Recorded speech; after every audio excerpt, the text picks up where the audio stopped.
We're checking in on the New York Giants salary cap space at the start of the 2024 offseason. What is it at? How can they add more? And what are some other moves that might be related to the cap? All that coming up next on the Locked On Giants podcast. You are Locked On Giants, your daily New York Giants podcast. Part of the Locked On Podcast Network, your team every day.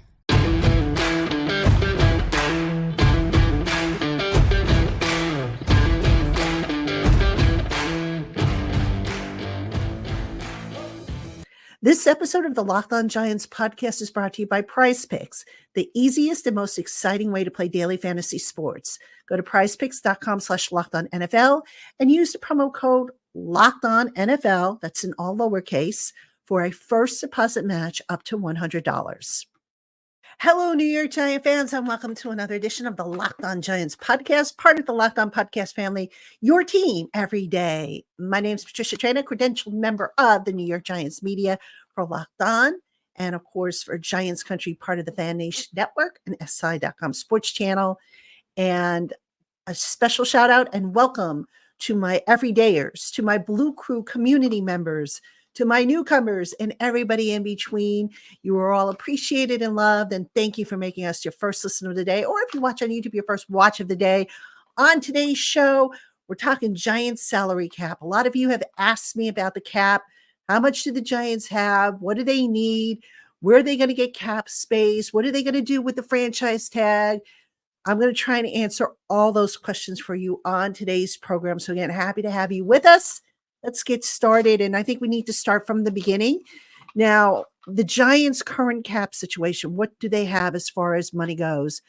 As of January 18th, which is when I recorded this was recorded in the evening of January 18th, over the cap has the Giants with $23.99 million in total cap space and $16.156 million in effective space. Now, what is the difference between total cap space and effective cap space? Effective cap space is that the space that the team needs in order to be able to sign players under the top 51 rule. Top 51 rule goes into effect the first day of the league year, which I believe is March 13th. It's basically the first day of free agency. And that rule simply says that the top 51 salaries on a roster count towards the cap. All right. That's why teams are able to, sign 90 men to their roster, because only the top 51 count. So the Giants' effective cap space is actually 18th right now in the NFL. Now, postseason accounting continues to go on. And, you've heard me mention this before. What postseason accounting is basically the, either the NFL Management Council or the NFLPA or both, or the teams. I'm not sure exactly who it is, but they go through every player's contract and they look to see who reached incentives and who did not. So if a player, for example, had an incentive of, let's say, scoring 10 touchdowns and they didn't score 10 touchdowns, that team now gets a credit on that incentive, whatever that incentive is.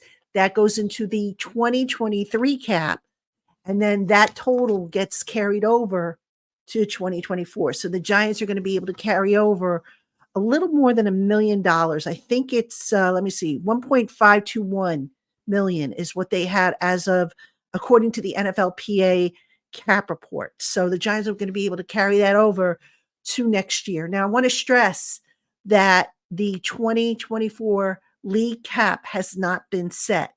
It is projected to be $242 million, that by over the cap, who is usually pretty, spot on with their projections. So, in terms of figuring out cap space, these numbers I'm giving you as far as what the Giants have and all this stuff, it's projected.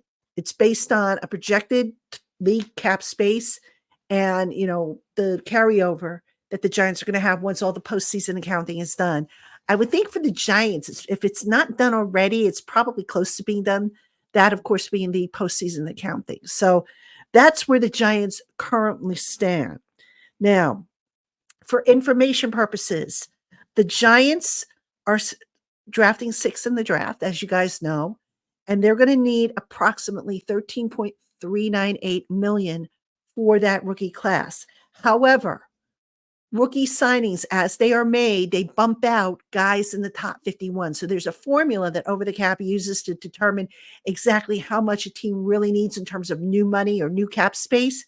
And they've estimated the Giants to need about 7.833 million to sign their rookie class. And that number, I believe, is incorporated into the effective cap space that I just told you about. So that is kind of where the Giants are at cap wise. Now, that number is fluid. I can't stress this enough. People say, oh, that sounds like a lot, or, oh, that doesn't sound like too much. The number is fluid. It's going to change. The other number I want to talk to you about real quick is the dead money. Right now, the Giants have 11.054 million in dead money, of which that is the sixth highest total in the league. Of that amount, 10.636 million is traced back to the Leonard Williams contract. All right. So the Giants traded away Leonard Williams and they had to eat, 10.636 million in dead money. Now, here's what I don't like about the dead money. That number is going to go up for the Giants by an estimated 6.488 million. Why? Because the Giants did something that I really wish they don't do a whole lot of moving forward, but they just so happen to have 3 contracts in which, they did this. They have 3 contracts that have voidable years in 2024, belonging to cornerback Adoree Jackson, defensive lineman Ashawn Robinson, and quarterback Tyrod Taylor. So basically what that means is their prorated signing bonuses are going to hit the 2024 cap as dead money, but the Giants are not going to get any savings.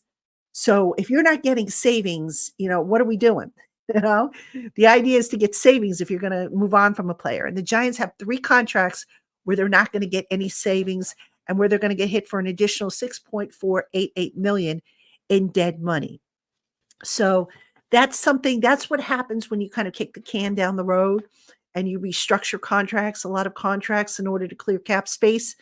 Joe Schoen had to do that in the beginning because, the Giants cap situation was just so awful. It was just bloody awful. And it was the only way he was going to get operating room. So one of the things, like I said, I want to see him do moving forward to get the Giants cap in even better shape than it is, today, is to stop doing that. There's got to be a different way to make this work without pushing money down the line. And the way to do that really is to give roster bonuses that only count 1 year against the cap, as opposed to prorated signing bonuses, which can be spread up to 5 years across the cap. So we'll see if that's something that he does. Thus far, I don't think Schoen has given anybody. Well, no, I take that back. I believe Andrew Thomas got a multi-year deal exceeding 5 years. So that will help. And actually, I'm going to talk a little bit about them a little later on, their contracts. But that's where the Giants cap stands currently. Now, how can they get more cap space? Because they're going to need to get some more cap space.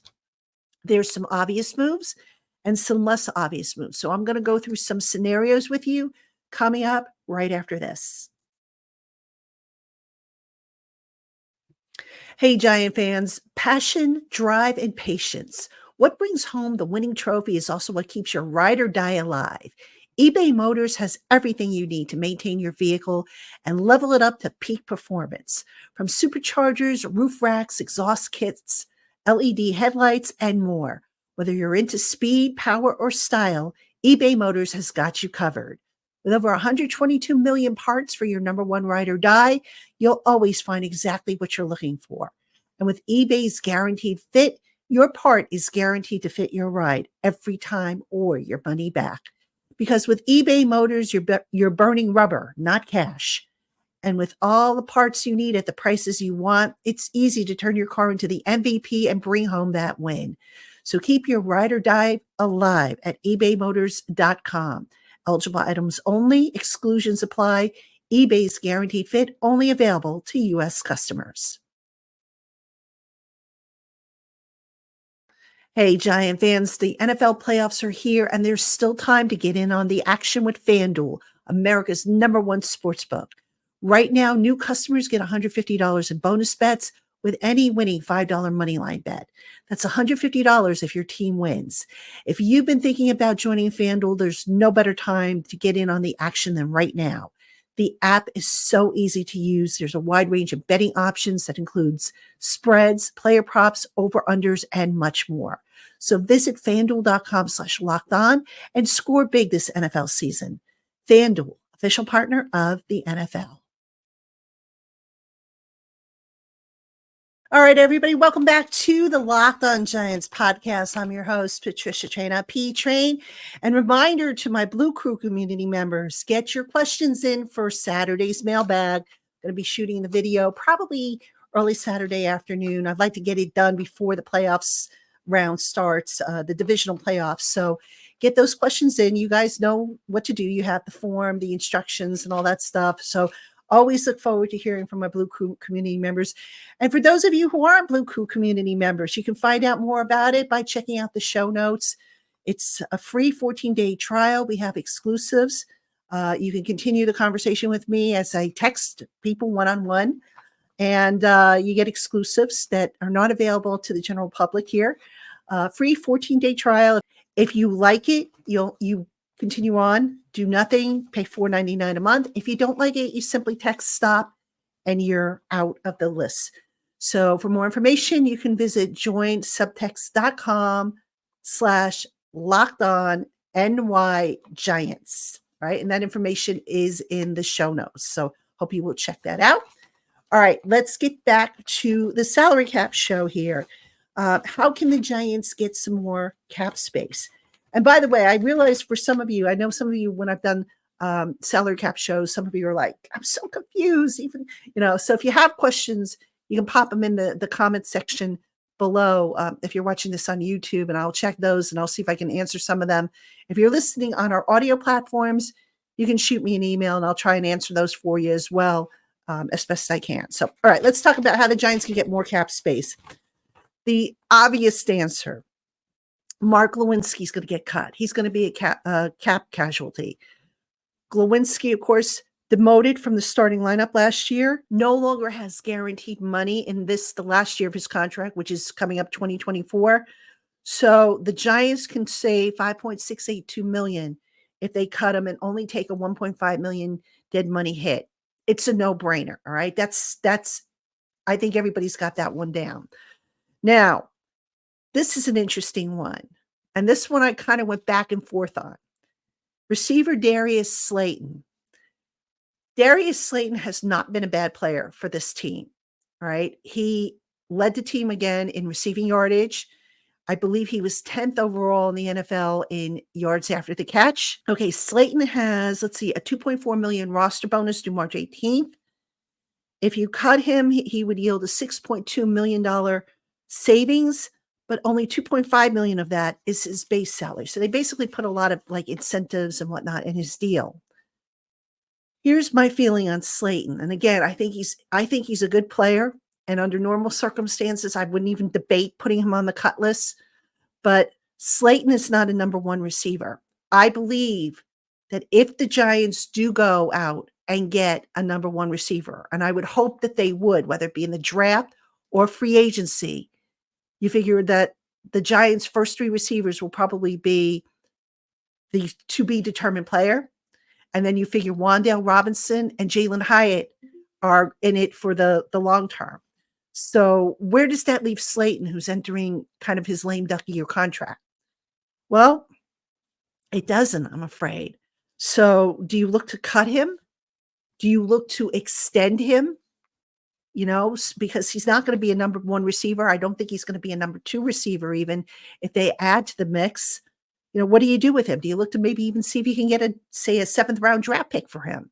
It's possible. But I look back, and for those of you who said, well, who's going to trade for Slayton? Remember, he drew some interest around the league when he was a free agent. It was minimal interest. I think Atlanta was one of the teams interested in him. So don't say that, who's going to trade for him? I mean, for a 7th round pick, the Giants, I think, would take that if they could get that, if they decided to move on from Slayton. And again, this is a tough one because Slayton is still a decent enough player, but that cap hit is just too much, especially if you're thinking you're going to add a number one receiver. So you kind of have to balance it out a little bit.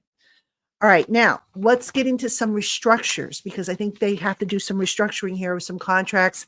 I'm going to start with kicker Graham Gano, who, of course, unfortunately had the season ending knee surgery last year just after signing a new extension. So Gano has, let's see, 1.25 million in a prorated bonus owed in 25 and 26 and no guaranteed money in those years. Whereas in 2024, he has a 5.0825 million guaranteed money owed to him. All right. So what I would look to do there is I would look to take that guaranteed money, which I believe is his base, consists of his base salary, and I would turn that into a signing bonus, which can be prorated over 25 and 26, the 25 and 26 league years.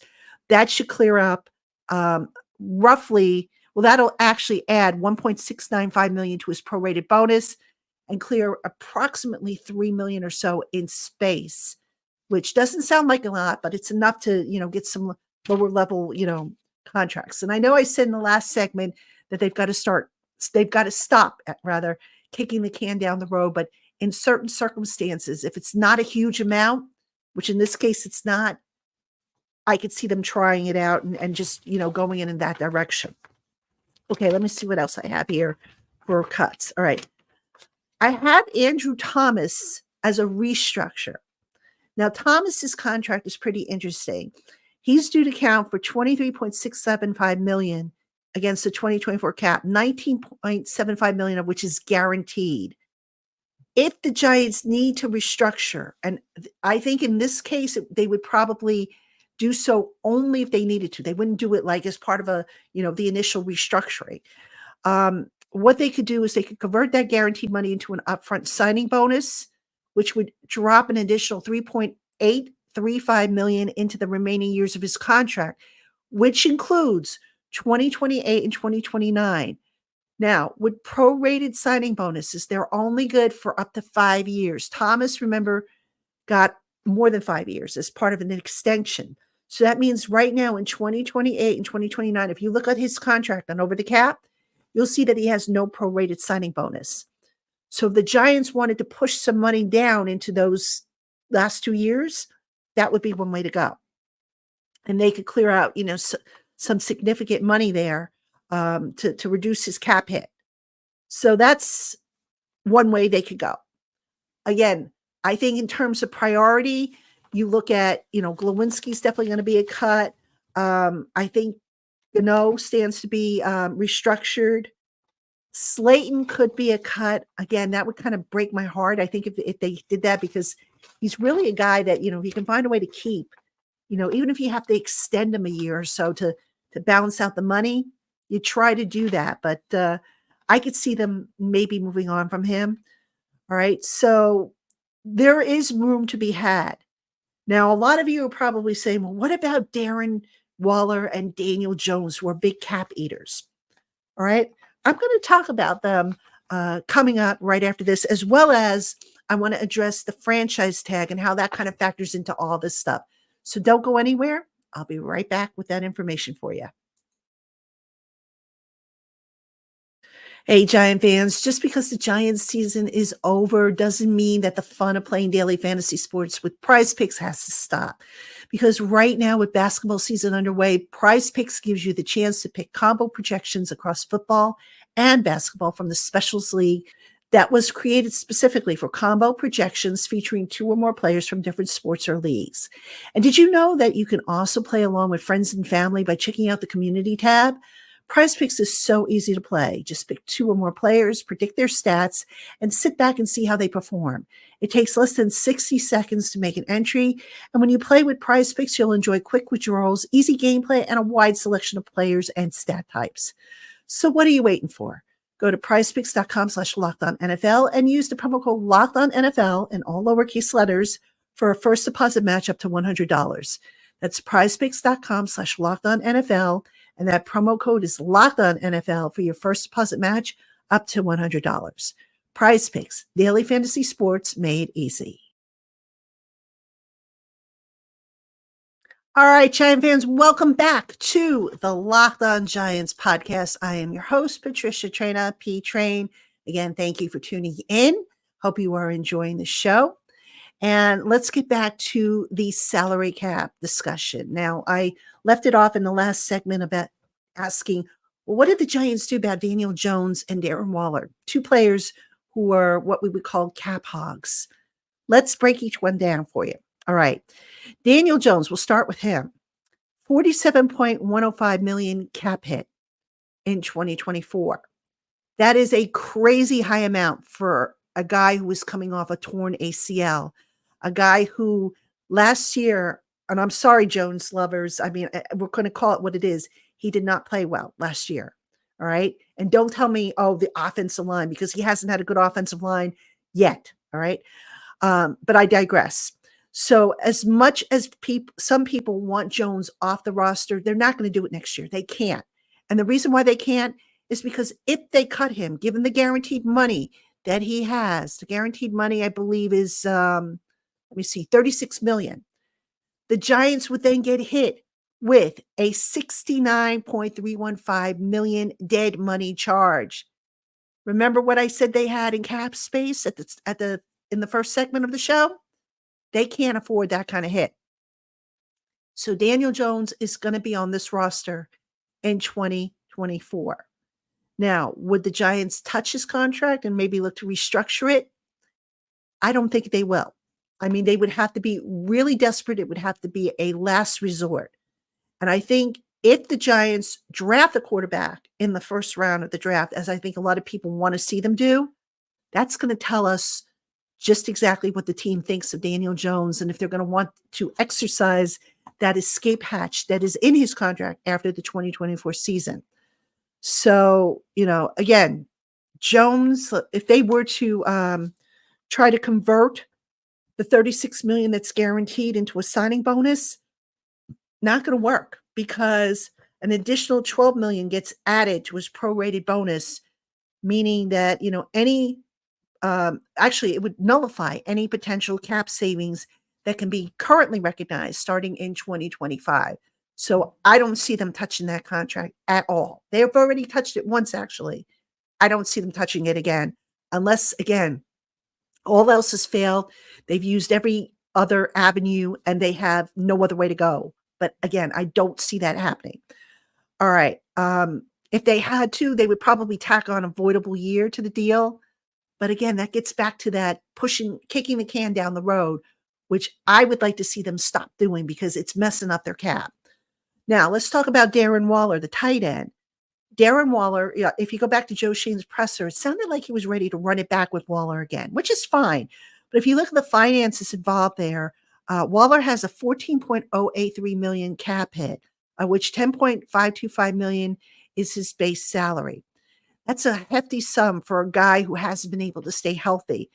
The problem, though, is if he restructures the contract again, Shane's going to add more dead money down the line.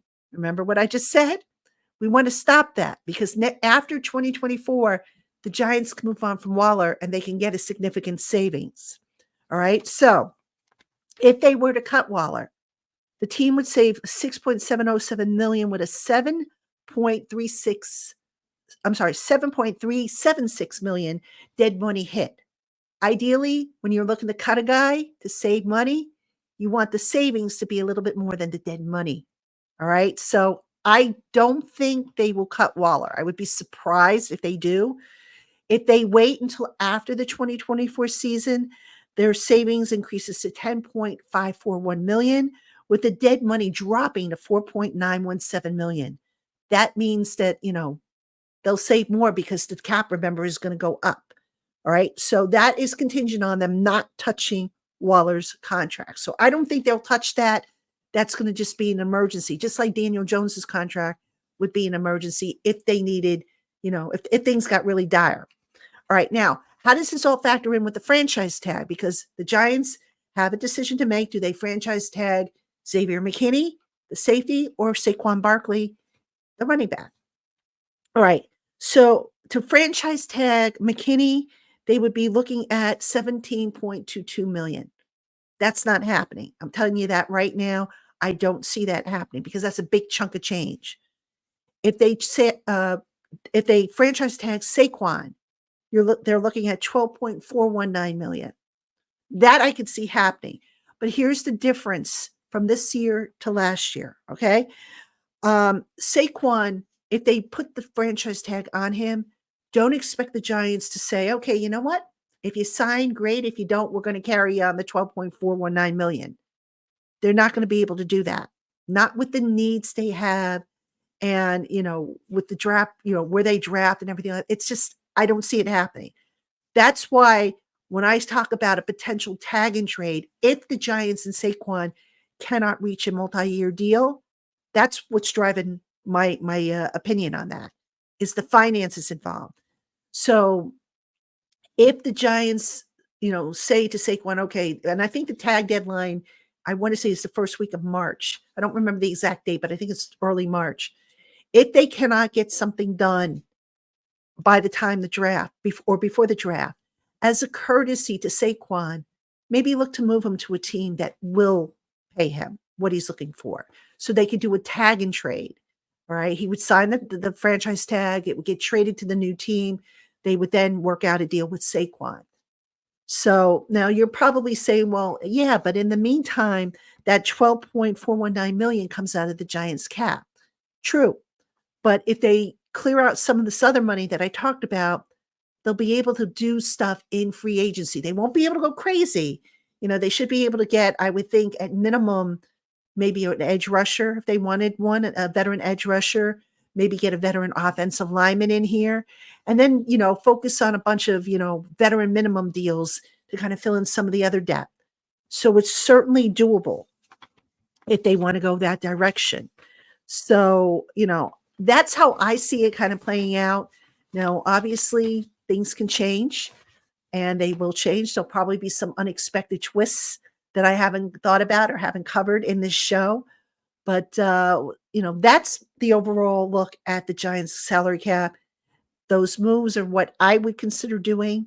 I can get into more detail with specific numbers. I just have to sit down and play with, over the cap calculator a little bit more, but that's an overview of where the Giants currently stand as of January 18th, as I record this, with their salary cap. So I hope that all made sense to you. Again, if you have questions, pop them in underneath the comments, the comment section under this video. Speaking of which, please like and subscribe to this channel and hit that little bell so that you are notified of new videos that are posted.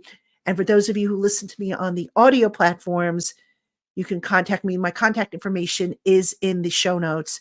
And like I said, I will try to address those questions. If I get a lot of questions, I'll just do a show, a follow-up show on all that stuff. So that being said, that's going to do it for this edition of the Locked On Giants podcast. Again, thank you for making us your first listen of the day, or if you watch on YouTube, your first watch of the day. We will be back on Monday with all new episodes of the Locked On Giants podcast coming to you Monday through Friday here on YouTube and wherever you get your podcasts. Have a great weekend. Enjoy football, and we will see you on Monday.